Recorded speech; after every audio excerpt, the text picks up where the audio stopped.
Para entender sobre o totalitarismo de Heidegger à luz de Scotus, veja antes a aula sobre a noção de individualismo de Scotus. De modo que quando nós chegamos no Scotus, de certo modo nós somos obrigados, novamente, tal como fizemos com os pré-socráticos, a quebrar a ordem cronológica da narrativa para expor as transformações que este problema teve em seguida. Diga. Tem uma passagem que eu não entendi. Logo no começo você estava falando que na tabela periódica a matéria é a mesma? As matérias são as mesmas, mas existem combinações diferentes. A combinação em si não é material, Mas é uma fórmula. É perfeito. Aí, a forma é a disposição diferente. É a disposição. Agora, o São Tomás de Aquino, você falou que ele achava que a matéria... Que a matéria que é o princípio individuante. Então, eu não entendi como é que é isso aí. Contradiz o que você estava falando da tabela periódica? Contradiz, claro. Quer dizer, a solução de Santo Tomás não é suficiente. O que nós percebemos da explicação de Duns Scotus é que a explicação de Santo Tomás ela não estava errada, mas ela só se aplica a um certo número de seres, que são aqueles justamente os menos individualizados.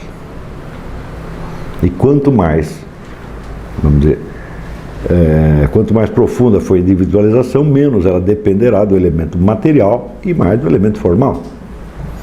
Não é a mesma matéria? Não é a mesma matéria? Pedra, você quebra a pedra no meio, é a mesma matéria. Sim, no caso você verá que neste sentido, entre dois pedaços de pedra, tá certo? Se aplica a solução de Santo Tomás. A matéria, como é que a única diferença entre eles é que este é um pedaço de matéria e o outro é outro pedaço de matéria. Não há diferença formal. Não é isso? Quer dizer, uma pedra tem exatamente a mesmíssima fórmula, a mesmíssima característica da outra. Só que esta forma está recortada neste pedaço de matéria e a mesma forma está ali recortada em outro pedaço de matéria. Está compreendendo? Então você poderia, usando uma imagem grosseira, representar a forma como se fosse, vamos dizer, uma forminha na qual você recorta vários pedaços de massinha ou de barro, tá entendendo? Qual é a diferença entre um e outro? A diferença é só material, a diferença é somente numérica. O que implica, obviamente, que a matéria seja heterogênea, né? Como heterogênea? Não seja absolutamente homogênea, que qualquer pedaço de matéria não seja igual ao outro. Já faz diferença. Não, se existe já uma diferença espacial, já é uma diferença. Então por isso que ele explica que a matéria da qual ele está falando não seria a matéria-prima indiferenciada, tá entendendo? Mas já uma matéria segunda, que ele chama matéria assinalada pela quantidade. Quer dizer, se já há essa diferença quantitativa, então já não é uma matéria totalmente indiferenciada. E aí tem, vamos dizer, as explicações são bastante sutis, mas nós não precisamos entrar nelas. Com esse pouquinho que foi dado, já dá para perceber que essa solução se aplica a certos seres, mas a outros não. Principalmente quando você chega ao ser humano, quando você tem que dar conta de uma diferença individual, que já é uma diferença de destino eterno de um e de outro, quer dizer, um vai para o céu, outro vai para o inferno. Mas é claro que isso aí vamos dizer, é individualizado demais para poder ser explicado simplesmente pela matéria, tá certo? Então é como se nós disséssemos que Duns Scotus deu um passo a mais na cristianização da filosofia. Não é isso? E a solução que ele dá é de fato tão engenhosa que até hoje não tem como conceber outra. Quer dizer, quando ele recebe o nome de Doutor Sutil, não é por acaso, porque essa série de observações que ele vai fazendo, primeiro, que isto não, a individualização pela matéria não confere com a Bíblia. Segundo, que tem, portanto, que ser da forma. Então, o princípio de individualização é formal. Segundo, que esse princípio de individualização não é diferente da essência da espécie, porque na própria espécie está contido o seu princípio individuante, uma vez que a espécie só tem existência individualizada. E terceiro, quando ele percebe que que nem todos os seres são igualmente individualizados, mas que existem graus de individualização, tá certo? Que, portanto, devem ir desde a matéria, supondo casos extremos, tá certo? Desde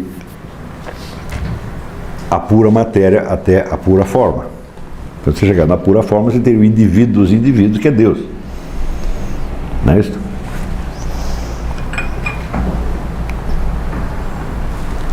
E do outro lado, você teria, vamos dizer, a matéria-prima, que por não ter características, tá certo? Por não ter qualidades, pode ser expressada como um nada. Quando você diz que Deus criou o mundo ex nihilo, esse nada, o que é? Esse nada é a própria matéria-prima, quer dizer, é uma mera potencialidade, tá certo?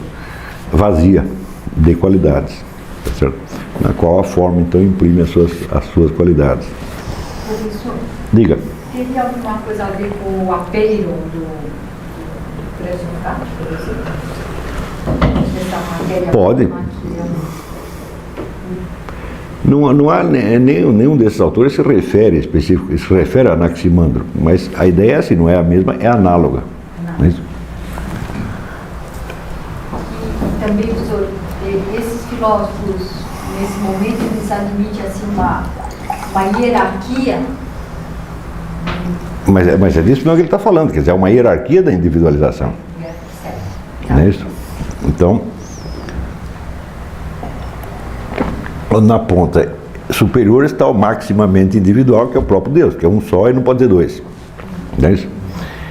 E na outra ponta está um nada. Essa hierarquia das individualizações, ela está ilustrada no próprio texto que descreve a criação do ser humano no Gênesis, né? Sim. Porque primeiro Deus forma o homem do barro e depois ainda dá uma segunda formação através do sopro da vida, né? Exatamente. Quer dizer, já uma individualização em dois graus, né?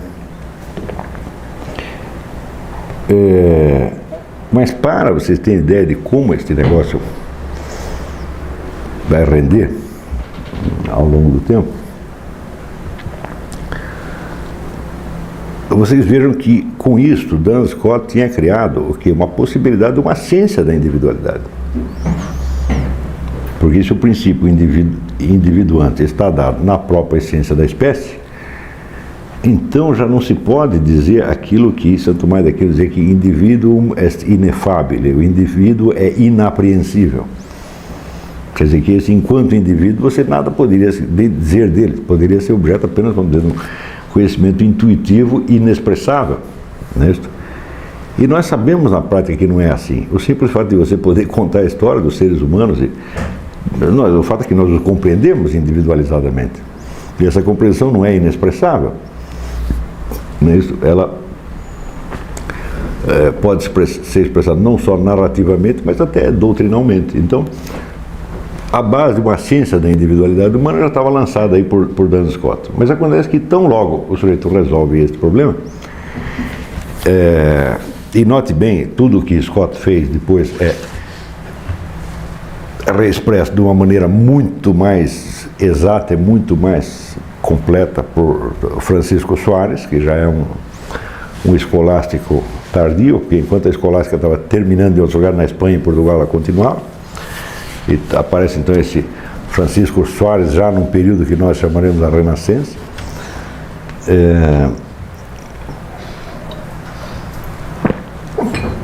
em que ele examina meticulosamente, né, as várias alternativas do princípio de individuação e fundamenta definitivamente a solução dada por Scott.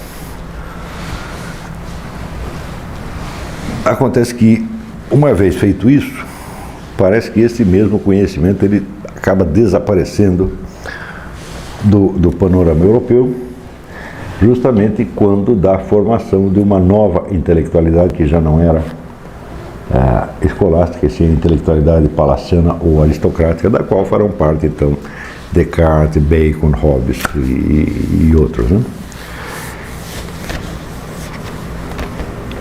E note que toda a filosofia de Descartes gira também em torno da noção da individualidade, que é o eu singular. Não é isto? Porém, este eu singular, aonde que ele tem, vamos dizer, o seu princípio de individuação? Ele tem nele mesmo. Isso quer dizer que, para Descartes, vamos dizer, o eu que pensa, que se examina, é o primeiro princípio da filosofia. O cogito ergo sum é o fundamento de toda a filosofia. Tá certo? Mas note que esse aqui já não é o eu individual do qual estava falando Duns Scotus. Tá certo? Duns Scotus está falando da individualidade real, existente, tá certo? Temporalmente existente, inclusive. Ao passo que o eu de Descartes é um eu atomístico, que o próprio Descartes diz que o cogito ergo sum, o penso logo existe, ele só é verdadeiro no instante em que ele é pensado. Tá certo? Então esta certeza que o eu tem de si mesmo, no instante em que ele pensa que pensa, é para ele o fundamento de toda de todo o conhecimento. Tá certo?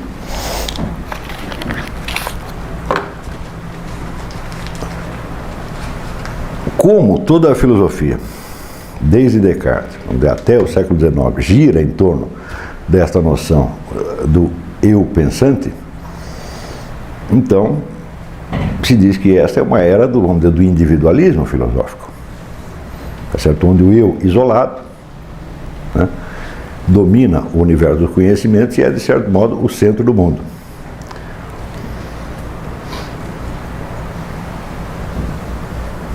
Quando se chega ao século XX, aparece, então, com Martin Heidegger, uma ideia que ele depois transmitiria à sua namorada, Hannah Arendt, uma certa interpretação de todo o ciclo filosófico moderno como algo que, primeiro, gira em torno desta ideia do indivíduo autoconsciente. E, em segundo lugar, tem como sua expressão histórica total e última o fenômeno do totalitarismo. Porque o totalitarismo o que é? É uma mente que consegue abarcar o conjunto da realidade e, portanto, domina, né, racionalmente as leis do universo e, portanto, é capaz de planejar um mundo, de certo modo, à sua imagem e semelhança, a imagem e semelhança da razão. Eu vou ler aqui um trechinho de um dos melhores livros que existe a respeito desta fase, A Era do Indivíduo, de Alain Renaud. Isso é para vocês, tudo isso aqui não é fugir do assunto, né? Isso é para mostrar para vocês onde está Duns Scotus para nós hoje. Tá certo? Em toda uma tradição que, partindo de Heidegger, leva tanto a Hannah Arendt quanto a Claude Lefort, o fenômeno totalitário foi interpretado através da sua relação com o reino da subjetividade, conforme um raciocínio não desprovido de sedução. O totalitarismo, com toda evidência, se define como uma tentativa de uma política de dominação total. Ora, um tal projeto não pode ser concebido senão lá onde se representa o campo sócio-histórico como suscetível de ser integralmente controlado por um poder que o tornasse transparente a si mesmo. Quer dizer, todo o campo histórico é transparente, é visível desde um centro de poder, que, portanto, pode controlá-lo porque o conhece totalmente. O tornasse transparente a si mesmo e racionalizasse todos os seus aspectos. Neste sentido, o fantasma da dominação total não seria senão o último e mais monstruoso rosto da promoção moderna cartesiana da subjetividade. E os belos ideais do humanismo e das luzes, que acreditavam liberar o homem, afirmando a sua soberania sobre o real e dissipando as trevas do não saber, acabariam tendo se voltado no sentido contrário, se transformado em seus contrários. O humanismo teria como verdade, como sua verdade, o desencadeamento do inumano. E o iluminismo Aufklärung se realizaria através da visão de uma sociedade inteiramente esclarecida, inteiramente transparente ao olhar da razão, seria transformado num universo totalitário como sociedade inteiramente administrada. Esta é a interpretação de Heidegger, né? Ora, o que isso tem a ver com Duns Scotus? Segundo Heidegger, a ideia cartesiana do sujeito, ela só encontra a sua plena expressão não em Descartes, mas em Leibniz, porque Descartes tinha se limitado a dar a esta ideia do sujeito uma expressão epistemológica, quer dizer, o sujeito é o centro da teoria do conhecimento. Mas, em Leibniz, a noção do sujeito, da individualidade, já é o centro da ontologia mesmo, porque Leibniz diz que o universo todo se compõe de um negócio que são mônadas. O que são mônadas? São individualidades irredutíveis. Não podemos esquecer que o indivíduo, certo, em grego, é átomos, aquilo que não pode ser cortado. Se for cortado, deixa de existir como indivíduo. Então diz Leibniz que tudo o que existe, existe sob a forma de mônadas, quer dizer, de individualidades. E cada mônada, ela tem em si mesma todas as diferenças que a distinguem de todas as demais. Depois, mais tarde, quando chegar no capítulo Leibniz, nós estudaremos isso com um pouco mais de cuidado. Isso quer dizer que cada mônada tem, de certo modo, o universo inteiro, não dentro dela, mas como se fosse em volta dela, tá certo? No conjunto das suas diferenças. Tá certo? O que também explicaria, né, a possibilidade de uma mônada conhecer de certo modo o universo inteiro, sabendo as diferenças entre elas e tudo aquilo que a rodeia, tá certo? Então, é evidente que a fonte desta ideia leibniziana da mônada é o próprio Duns Scotus, na medida em que o princípio de individuação perpassa toda a criação e não há nada que esteja fora dele. Tá certo? Então, de certo modo, realidade e individuação é exatamente a mesma coisa. Raciocinando a partir de Duns Scotus. Então,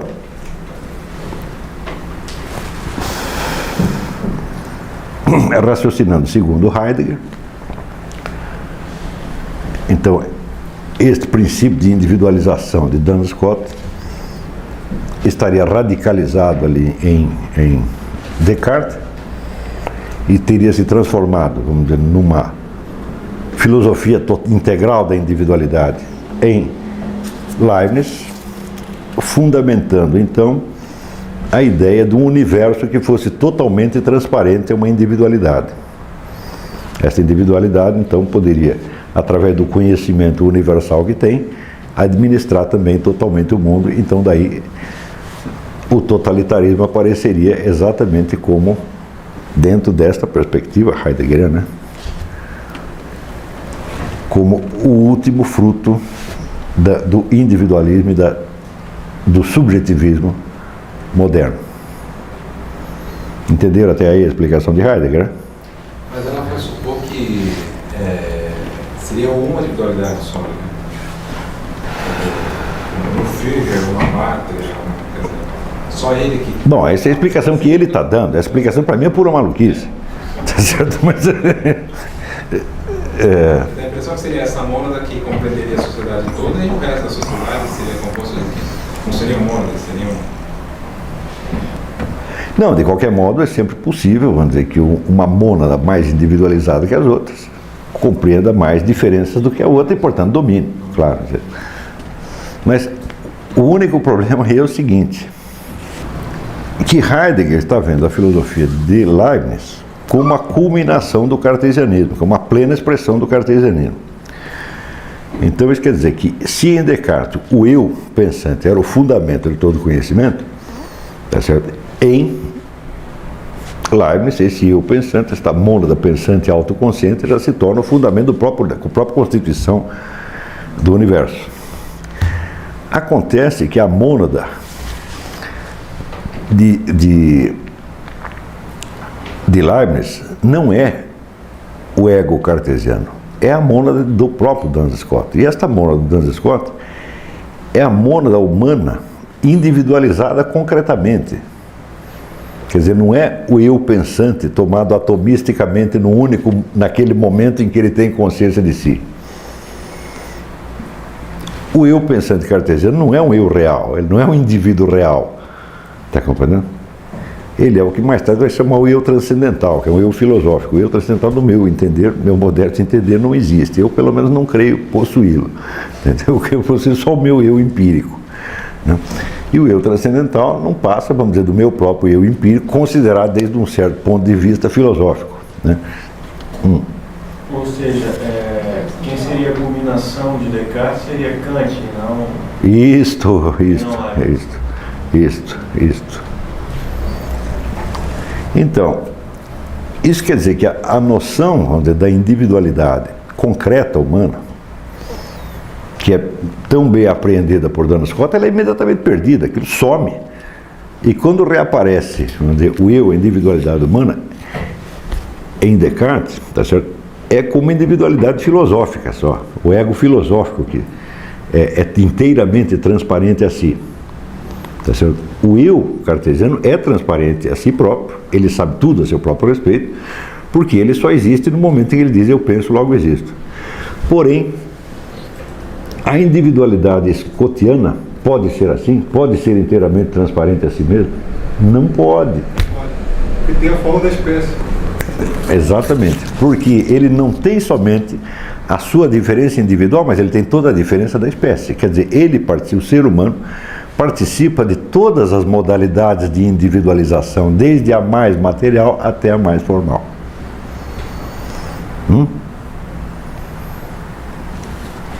Isso quer dizer que a nossa individualização é em parte feita pela matéria. Também existe esse lado em nós. Nós somos individualizados materialmente ou não? Claro que somos, não ocupamos o mesmo lugar no espaço.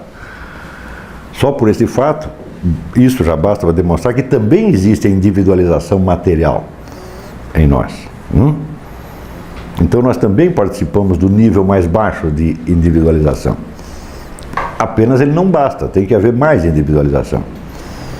Existe em seguida, vamos dizer, a individualização temporal. Você está num outro tempo histórico, você recebe outras influências culturais, você está num outro meio. Existe a individualização genética da sua família e existe a individualização obtida ao longo da vida pelo processo biográfico, pelas suas escolhas, inclusive escolhas morais que determinarão o seu destino eterno no céu ou no inferno. Isso quer dizer que o ser humano tem dentro dele todos os graus de individualização e todas as tensões entre esses graus. Está compreendendo?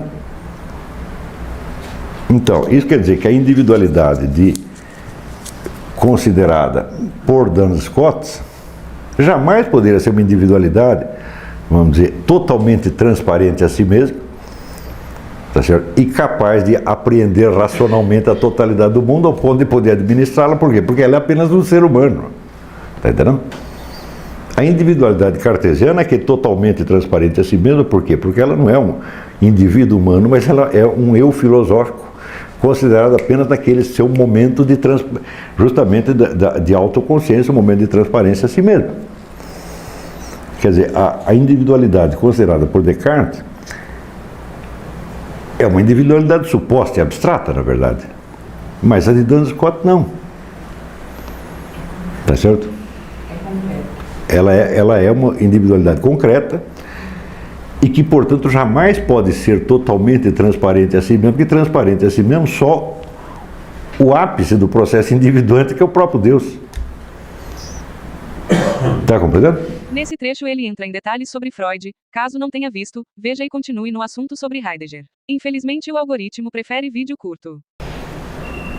Você vira para o camarada para pensar nisso aí no século XIII, De certo modo, ele já estava diante de Descartes, então é do próprio Heidegger. Né? Entendeu? Voltando em relação à transparência, só quem pode ser absolutamente transparente a si mesmo é aquele que é absolutamente individualizado por Deus. Da maneira como o senhor colocou, me dá a impressão de uma hierarquia de individualização dos entes mais simples ao mais complexo seria Deus. Então, ou seja, os entes mais simples seriam os mais simples não, porque Deus é que é simples, né? Os entes mais rudimentares, os da hierarquia, estariam individualizados só pela matéria e aí aos poucos iria se acrescentando. E se acrescentando novas camadas de individualização. Como é que se diz? A individualização formal iria se acrescentando em graus diferentes. Isso, exatamente. Quer dizer que nos seres menos individualizados, a individualização é material. Pois é, mas os menos individualizados, os mais individualizados, a individualização material não desapareceria. Não desaparece, ela, claro. Só que agregada Claro. Só que, quando chega no topo, está Deus. E a questão material? Quer dizer que ele tem uma individualização material, Deus tem uma individualização material também? Não. Além da formal? Não, porque vamos dizer, quando você pegar por um lado Deus e por outro lado o nada, tá certo? É evidente que o processo de individualização, todas essas distinções que nós estamos fazendo de individualização, só se refere aos seres intermediários. Os dois extremos da escala não fazem parte da escala. Deus não pode ser explicado em termos de forma e matéria. Aí sim transcende. O conceito de forma e matéria não se aplica a Deus de maneira alguma. Porque forma e matéria já são aspectos da própria ação divina no mundo. As criaturas, os entes criados. Tá certo? Então, o que Duns Scotus está procurando, vamos dizer, é criar uma ciência desta individualidade que se chama o ser humano. Tá compreendendo? E essa individualidade, vamos dizer, por ser uma individualidade, primeiro, complexa, porque tem as várias camadas de individualização ali. Segundo, problemática, porque a individualização não nasce pronta, é justamente a individualização biográfica, tá certo? Que é justamente aquela que será julgada no juízo final. Você não será julgado pelo seu código genético, mas pelo que você escolheu e pelo que você fez. Está compreendendo? Então, esta aqui não poderia de maneira alguma ser material. Se fosse material, então você teria a total predestinação genética, material. Você está condenado pelo seu código genético. Está compreendendo? Condenado, absolvido pelo código genético. Faça você o que fizer. Então, isso seria totalmente contraditório com a doutrina cristã. Isso quer dizer que a individualidade humana nunca pode ser total transparência a si mesma. E o ego cartesiano é apenas um eu suposto, no qual, por aquele breve instante, o eu se imagina como se ele fosse o próprio Deus. Isso é totalmente transparente a si mesmo.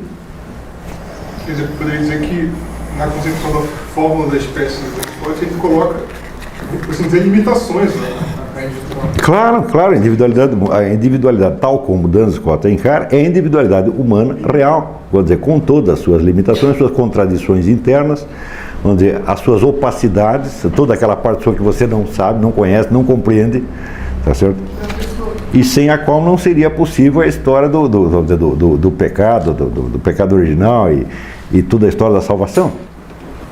Quando Descartes chega, quando ele acredita ter provado a existência do eu, pelo fato de que o eu sabe que ele próprio pensa, durante todo o curso desta análise, ele já esteve baseado na ideia da continuidade temporal do eu. Então ele não provou nada. Ele já deu por provado anteriormente, porque o tempo todo ele acreditou que o sujeito que estava fazendo aquele exame era o mesmo. Está compreendendo? Então ele não provou que o eu existe, ele já acreditava que o eu existia. E este outro eu que ele provou que existe, esse eu justamente não existe, porque esse eu é meramente hipotético. Ora, acontece que a mônada de Leibniz não é o eu cartesiano, é a mônada de Duns Scotus. E de Santo Agostinho também? Remotamente sim, mas aí ninguém se refere a Santo Agostinho, mas a referência a Duns Scotus existe em Leibniz. O eu individual me lembro da aula, assim, parecia... Não, o que nós podemos dizer é que Santo Agostinho já tinha algo de tudo isso, ele já tinha aprendido, mas de uma maneira extremamente confusa. Ele não coloca o problema do princípio individuationis, tá certo? Ele vai por uma linha mais puramente cristã, sem um confronto com o problema de forma e matéria, o problema aristotélico, tá certo? Que para ele se conhecia pouquíssimo de Aristóteles. Você não pode esquecer que durante esse período agostiniano, né, só o que se via de Aristóteles era um pouquinho das obras lógicas, o resto tinha tudo sumido. Tá certo? Então, Santo Agostinho pega mais essa ideia da individualidade biográfica e temporal humana exclusivamente pelo lado cristão. Tem também no Platão. O quê? Né, a questão da individualidade biográfica, mas de uma forma muito inicial ainda, quando ele trata daquele mito do eu. Porque o indivíduo que tem as possibilidades de vida, né? As várias possibilidades de vida que o sujeito escolhe. Tem.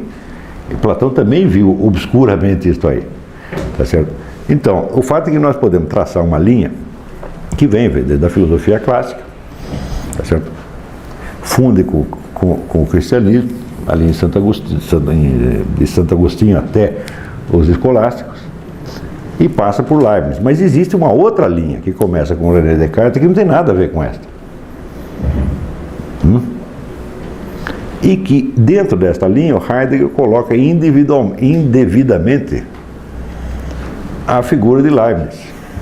Ora, então, quando Heidegger se volta contra esta tradição de subjetivismo que ele vê assim, Descartes, Leibniz e todo mundo até chegar aos revolucionários do século XVIII, né, e XVIII e XIX, até chegar ao totalitarismo do século XX, que seria, vamos dizer, o da individualidade, da razão individual que enxerga transparentemente todo o universo histórico-social e, portanto, pode administrá-lo.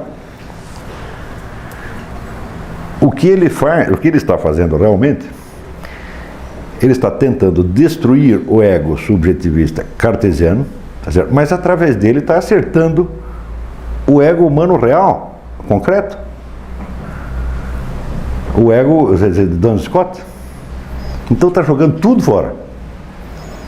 Ora, se você jogou o individualismo e, portanto, o chamado humanismo, também o humanismo moderno fora, o que sobra? Se a gente jogar fora o ego cartesiano, você tem que voltar para o antigo ego concreto humano, que é o ego da Bíblia, é o ego de Santo Agostinho, é o ego de Duns Scott, é o ego de Leibniz. Quer dizer, esse é o nosso ego. Não é certo? É aquele ego que tem uma vida, que faz escolhas e que no fim será julgado por suas obras. Tá certo? Isso é o que nos sobra. Mas acontece que para Heidegger tudo isso é a mesma coisa. Ele não percebe a diferença entre o ego concreto, que é o de Duns Scott e Leibniz, e o ego abstrato, que é o de Descartes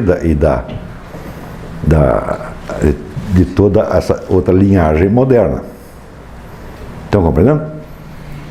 Então isso quer dizer que na hora que ele joga o individualismo fora, some todo o individualismo. Sumiu todo o individualismo, o que sobra? Sobra a individualidade coletiva. Sobra o Volksgeist, o espírito do povo. Entendeu? O sangue e terra, a nação alemã, etc, etc, etc. Ele caiu no nazismo. Claro, caiu no nazismo. Está entendendo? Ele não percebeu que era O sujeito é perigosíssimo. Está compreendendo? Ele apoiou mesmo o nazismo. Não, ele é nazista mesmo, em toda a linha. Tá entendendo? Pior ainda, você vê que todo este movimento, vamos dizer, revolucionário mundial, hoje incluindo os países islâmicos, é tudo inspirado em Heidegger. Então o que o sujeito está querendo fazer é acabar com esta linhagem da tradição moderna, racionalista, cartesiana, humanista, para colocar no lado dela, vamos dizer, em vez dela, uma afirmação irracionalista. Está compreendendo? E olha, e ver que a chave de todo este negócio está lá no Duns Scott. Isso. Porque antes que a noção uma vez perdida a noção da individualidade concreta, tá certo? O que sobra? Sobra de um lado o eu abstrato racional cartesiano, né? E do outro lado o aspecto animalesco e impessoal, individual. Ou seja, sobra de um lado a tradição que vai racionalismo, humanismo, Revolução Francesa, comunismo, tá certo? E do outro lado o que vem do romantismo até o nazismo. Como que isso entra nesses movimentos fundamentalistas no mundo islâmico? Como é? Como isso entra? São todos leitores de Heidegger. Sim. Todos eles. O pessoal do Hamas, Hezbollah. O principal teórico da Revolução Iraniana era tradutor de Heidegger. Esqueci o nome do sujeito. Estava pensando nele, estava escrevendo alguma coisa, era pedreiro, tudo, mas eu esqueci. Eles criticam tanto o Ocidente, falam... E criticam o individualismo, o racionalismo, o cientificismo. Está entendendo? Então, a crítica deles é heideggeriana. Está compreendendo?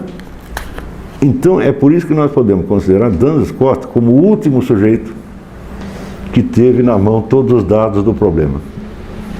Está compreendendo? A partir dali, não, só aparece metade para um lado ou metade para o outro. Mas não teve aquele polaco tardio que o senhor comentou também? Soares, mas Soares não teve influência. Por exemplo, Soares é espanhol, né? Só quem leu a escolástica espanhola e portuguesa foi Leibniz. Isso quer dizer que Heidegger, ele dá uma interpretação cartesiana de Leibniz. Quando nós estudarmos... Professor,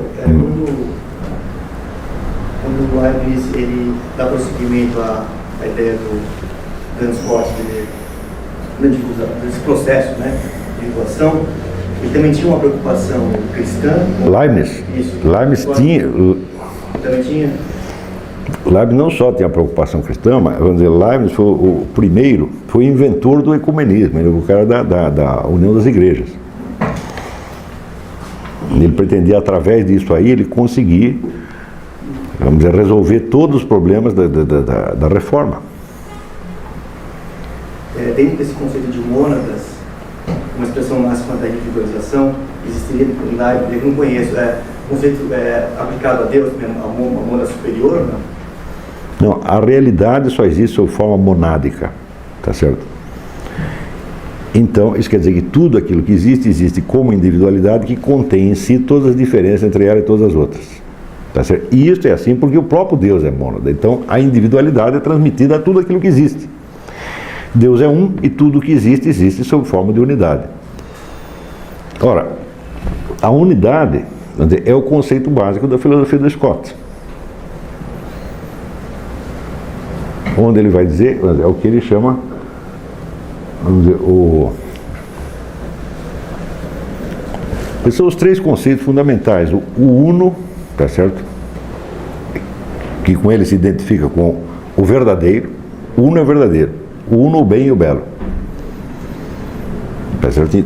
Então, o uno e ser é a mesma unidade e ser é a mesma coisa. Ens et unum convertuntur, quer dizer, o ente e a unidade se convertem um no outro, logicamente, porque são o mesmo conceito. Está compreendendo? Porém, a única unidade simples que existe é Deus. Todas as outras unidades são complexas. E quando diz que são complexas, quer dizer que só são unidades secundum quid, quer dizer, sob certo aspecto, sob outro não são. Então não são unidades perfeitas. E daí a gradação do princípio individuaciones em toda a escala da criação. São unidades criadas. São unidades criadas, tá certo? Que portanto não são perfeitamente unidades. Não são perfeitamente, quer dizer, primeiro, a sua unidade é parcial. Segundo, é problemática. Tá certo? Mas vão subindo em direção, vamos dizer, à unidade perfeita. Está entendendo? E, vamos dizer, então, Duns Scott estava na pista, vamos dizer, de uma ciência da individualidade e da individuação humana, mas como ele tinha em vista a questão da salvação, já do juízo final, então é evidente que tinha ali a perspectiva biográfica já embutida, porque você vai se individualizando através de suas escolhas e de seus atos, que serão julgados no juízo final.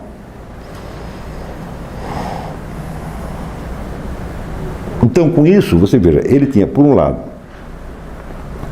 saltado o abismo aristotélico que ficou entre a realidade individual e a ciência do geral.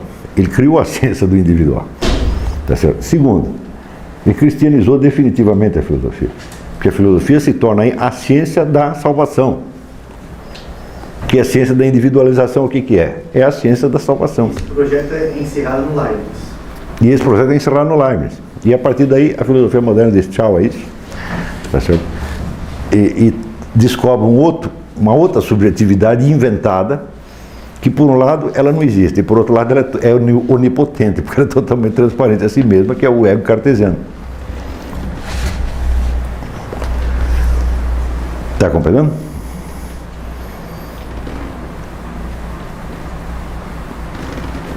Então, nós podemos dizer que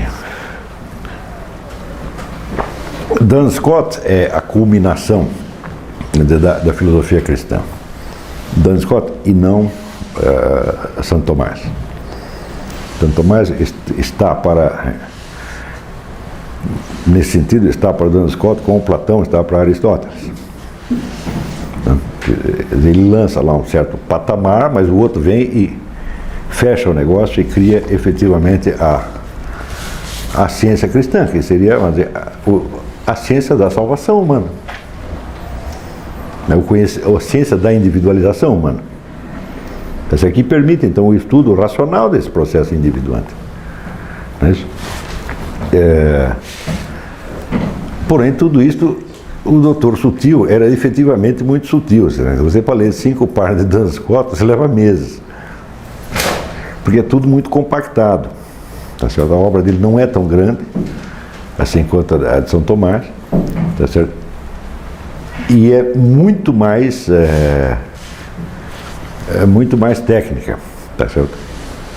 Depois, quando você lê o Soares, no Soares está tudo muito bem explicadinho, mas está tão bem explicado que para uma mentalidade moderna aquilo se torna sufocante pelo caráter técnico da coisa. Então, eu acho que justamente este suprassumo de perfeição da ciência escolástica é que a torna repugnante aos novos filósofos que começam a aparecer na classe aristocrática. Entendeu? Eles queriam chegar mais rápido a alguma solução e todos eles guardam más recordações de seus estudos escolásticos. Descartes diz que os jesuítas com que ele estudou lhe davam uma grande disciplina intelectual, até os elogia por isso, tá certo? Mas só os admira pelo lado técnico, tá certo?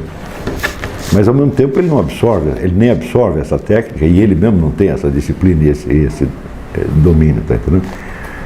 Quer dizer, ele admirava os jesuítas como Antônio Gramsci os admirava, tá entendendo? Apenas pelo lado da força física, por assim dizer, pela capacidade de ação. O que eu estou dizendo aqui é que essa interpretação que Heidegger dá de Leibniz é totalmente incompreensível, simplesmente não compreendeu Leibniz. Porque, vamos dizer, a mônada que ele diz, a mônada de fato tem em si todas as diferenças que a separam de todas as demais. Mas isso não quer dizer que todos os demais seres sejam transparentes a ela. Ela está, de certo modo, conectada com todo o universo e, de algum modo, todos os códigos do universo estão em cada um, senão não poderiam existir. Mas não estão sob a forma de transparência. Muitos estão sob forma de individualização material, que não é transparente a nós. Só será transparente, vamos dizer, a individualização que for conquistada por meios humanos. Tá certo? Quer dizer que em Leibniz você tem, vamos dizer, todos